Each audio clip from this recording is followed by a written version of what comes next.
परीक्षण करके दुनिया को भारत की ताकत दिखाई और वह परीक्षण हमारे साइंटिस्ट, इंजीनियर्स, डिफेंस पर्सनल और कई अन्य स्टेक होल्डर्स के अथक प्रयासों का ही परिणाम था। यह हमारे वैज्ञानिकों तथा इंजीनियर्स को मान्यता देने, उनको रिकॉग्नाइज करने और उनके कंट्रीब्यूशन को एक्नॉलेज करने का दिन है। मुझे अच्छी तरह याद है जब मैंने इसका शिलान्यास किया था, उस समय माननीय मुख्यमंत्री श्री योगी आदित्यनाथ जी भी थे। उस दौरान मैंने यह इच्छा जाहिर की थी कि जितनी जल्दी हो सके इस प्रोजेक्ट को पूरा कर लिया जाए और मुझे यह देखकर बेहद खुशी हुई। देश की गौरव गाथा को विश्व के सर्वोच्च शिखर पर पुनर्स्थापित करने वाले युग पुरुष भारत के माननीय प्रधानमंत्री जी के शीर्ष नेतृत्व में देश हित के लिए खुद को पल पल तपाने वाले माननीय रक्षा मंत्री एवं उत्तर प्रदेश के माननीय मुख्यमंत्री जी के सानिध्य से हम सभी अनुग्रहित हैं। आपका हृदय से स्वागत है मान्यवर। एक बार फिर से जोरदार तालियों से आइए अभिवादन करें राष्ट्र रक्षा में पल पल खुद को समर्पित करने वाले हमारे माननीय रक्षा मंत्री जी का। आभार प्रकट करता हूं। यदि इतने कम समय में ब्रह्मोस की इंटीग्रेशन एंड टेस्टिंग फैसिलिटी की स्थापना हो सकी तो इसके पीछे योगी जी का बहुत बड़ा योगदान है। मैं डीआरडीओ, हमारे वैज्ञानिक, हमारे इंजीनियर्स और इस प्रोजेक्ट से जुड़े हर व्यक्ति और संस्था को मैं हृदय से बधाई देता हूं। आप लोगों ने दिन रात मेहनत करके इस इंटीग्रेशन एंड टेस्टिंग फैसिलिटी को खड़ा किया है। देश भर के वैज्ञानिक, इंजीनियर और युवाओं का योगदान हमें इस फैसिलिटी सेंटर में देखने को मिलेगा। मैं आपकी मेहनत और लगन को नमन करता हूं। साथियों, हमारी सरकार जब उत्तर प्रदेश में डिफेंस कॉरिडोर के विजन को लेकर आगे बढ़ी थी तो उस समय हमारे सामने अनेक बड़े लक्ष्य थे। उन तमाम लक्ष्यों में से हमारा एक उद्देश्य यह भी था कि हम उत्तर प्रदेश को एक बार फिर देश के प्रोडक्शन सेंटर के रूप में डेवलप करें। यूपी डिफेंस कॉरिडोर लखनऊ सहित कानपुर, झांसी, चित्रकूट, आगरा और अलीगढ़ से होकर गुजरता है और ये सभी नोड्स आने वाले समय में विकास के नए केंद्र बनकर उभरेंगे। साथियों, एक उदाहरण मैं आपके सामने रखूं तो आप में से बहुत लोगों को पता होगा, एक समय कानपुर और आसपास का क्षेत्र प्रोडक्ट्स की मैन्युफैक्चरिंग के लिए जाना जाता था। आर्थिक रूप से यह क्षेत्र बहुत ही समृद्ध था। इसे मैनचेस्टर ऑफ द ईस्ट कहा जाता था। लेकिन आजादी के बाद अनेक कारणों से आर्थिक प्रगति की राह में यह क्षेत्र पिछड़ता गया और कहीं पीछे छूट गया। मैं उन कारणों में तो नहीं जाना चाहूंगा, पर कहना यह चाहता हूं कि यूपी डिफेंस कॉरिडोर के निर्माण के बाद यह क्षेत्र फिर से एक बार अपने पुराने वैभव को प्राप्त करने की ओर आगे बढ़ चला। मुझे इसमें कोई संदेह नहीं है कि कानपुर विकास की उन ऊंचाइयों को छुएगा जो दुनिया के विकसित क्षेत्रों के लिए अनुकरणीय होगा। कल को वेस्ट में कोई क्षेत्र जब बहुत अधिक प्रगति करेगा तो उसे कानपुर ऑफ द वेस्ट कहा जाएगा। इसी प्रकार डिफेंस इंडस्ट्रियल कॉरिडोर के सभी नोड्स को डेवलप करने के लिए हम पूरी तरह से कमिटेड हैं। मुझे यह भी बतलाया गया है कि अभी उत्तर प्रदेश डिफेंस कॉरिडोर में aircraft manufacturing, UAV, drones, ammunition, composite and critical materials, small arms, textile तथा पैरासूट आदि में मेजर इन्वेस्टमेंट किए गए। एक अच्छी बात यह है कि इस डिफेंस कॉरिडोर में हमें पब्लिक सेक्टर और प्राइवेट सेक्टर दोनों की ही बड़ी अहम भागीदारी दिखाई दे रही है। साथियों, जब मैं प्राइवेट सेक्टर की भागीदारी की बात कर रहा हूं तो मुझे यह बताते हुए बड़ी खुशी हो रही है कि लखनऊ में ही पीटीसी इंडस्ट्रीज लिमिटेड द्वारा titanium and super alloy material plant की शुरुआत की जा रही है। इसके अलावा 7 एडिशनल क्रिटिकल प्रोजेक्ट्स की भी नींव इस समय रखी जा रही है।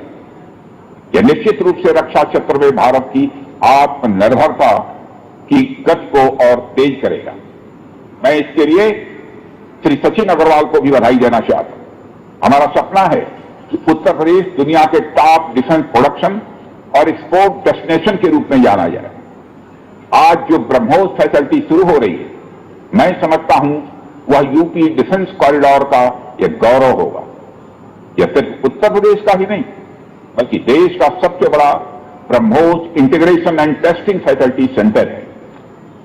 यह रक्षा क्षेत्र में भारत की आत्मनिर्भरता के प्रयास को भी मजबूती प्रदान करेगा। साथियों, जहां तक ब्रह्मोस का प्रश्न है, तो आप सभी यह जानते हैं कि ब्रह्मोस दुनिया के सबसे तेज सुपरसोनिक क्रूज मिसाइल में से एक है। ब्रह्मोस सिर्फ एक हथियार नहीं है, बल्कि यह अपने आप में एक मैसेज है। मैसेज हमारी आर्म्ड फोर्सेस के स्ट्रेंथ का है। मैसेज दुश्मन के प्रति हमारी डेटरेंस का है, प्रतिरोधक क्षमता का है। मैसेज हमारी बॉर्डर्स की सेफ गार्डिंग के हमारी प्रतिबद्धता का है। साथियों, पोखरण परमाणु परीक्षण में महत्वपूर्ण योगदान देने वाले मिसाइल मैन और हमारे पूर्व राष्ट्रपति डॉक्टर एपीजे अब्दुल कलाम ने यह कहा भी था कि unless India stands up to the world, no one will respect us in this world. Fear has no place. Only strength respects strength. अर्थात दुनिया कमजोरों का नहीं, बल्कि शक्तिशाली का सम्मान करती है। उनका विजन था कि हमें अपनी ताकत को और मजबूत करना होगा। जब तक कोई देश ताकतवर नहीं होगा, दुनिया उसका सम्मान नहीं करेगी। आज भारत दुनिया के सबसे शक्तिशाली राष्ट्रों में से एक है। हम लगातार अपनी ताकत और बढ़ा रहे हैं, और मैं समझता हूं कि आज जो फैसिलिटी सेंटर शुरू हो रहा है, यह भारत की शक्ति को और मजबूत करने में सहायक होगी। साथियों, यह केवल एक फैक्ट्री का उद्घाटन भर नहीं है, बल्कि मैं समझता हूं कि यह रक्षा क्षेत्र में भारत की आत्मनिर्भरता की दिशा में एक बहुत बड़ा कदम है। Uttar Pradesh defence industrial corridor बनने के पश्चात उत्तर प्रदेश के इंडस्ट्रियल डेवलपमेंट का एक नए सिरे से श्री गणेश हो चुका है। इस डिफेंस कॉरिडोर में अब तक कुल 180 के लगभग एमओयू साइन किए जा चुके हैं, जिसमें 34,000 करोड़ रुपए का इन्वेस्टमेंट प्रपोज है। आपको यह जानकर खुशी होगी कि अभी तक इस कॉरिडोर में 4,000 करोड़ रुपए का इन्वेस्टमेंट किया भी जा चुका है। साथियों, टेक्नोलॉजी डे के दिन इस हाई टेक्नोलॉजी प्लेटफॉर्म फैसिलिटी को इनॉग्रेट करना अपने आप में एक लैंडमार्क डे है, परंतु इसके साथ साथ यह भारत की नई इनोवेटिव एनर्जी को भी दिखाता है, जिसको हमने पिछले कुछ सालों में गति देने का प्रयास किया है। हम सब जानते हैं कि इस समय टेक्नोलॉजी के क्षेत्र में, खासकर critical high and frontier technology के क्षेत्र में बड़ी तेजी से बदलाव आ रहा है, चाहे सिविल सेक्टर हो या डिफेंस सेक्टर। आज रोज नई नई टेक्नोलॉजी सभी प्रकार के प्रोडक्ट्स या सर्विसेज में क्रांतिकारी परिवर्तन ला रही है। हमारे जीवन का कोई भी ऐसा कार्य क्षेत्र नहीं है जहां टेक्नोलॉजी हमें डिसरप्टिव तरीके से प्रभावित न कर रही है। दुनिया के हर क्षेत्र में इस टेक्नोलॉजी क्रांति ने एक ऐसी उथल पुथल मचा रखी है जहां पुराने सारे अब तक के स्थापित जो नोशंस हैं, धारणाएं हैं, वो तेजी से बदल रही हैं और ऐसे नए परिवर्तनों का आगाज हो रहा है जिसके बारे में पहले हम सोच भी नहीं सकते थे। ऐसे में नेशनल टेक्नोलॉजी डे एक खास महत्व रखता है और इस खास दिन पर डिफेंस के क्षेत्र में एक हाई टेक्नोलॉजी फैसिलिटी को उद्घाटन करना मेरे, आपके और हम सब के लिए एक गौरव का विषय है। साथियों, ब्रह्मोस भारत और रूस के हाईएस्ट डिफेंस टेक्नोलॉजी का एक संगम है।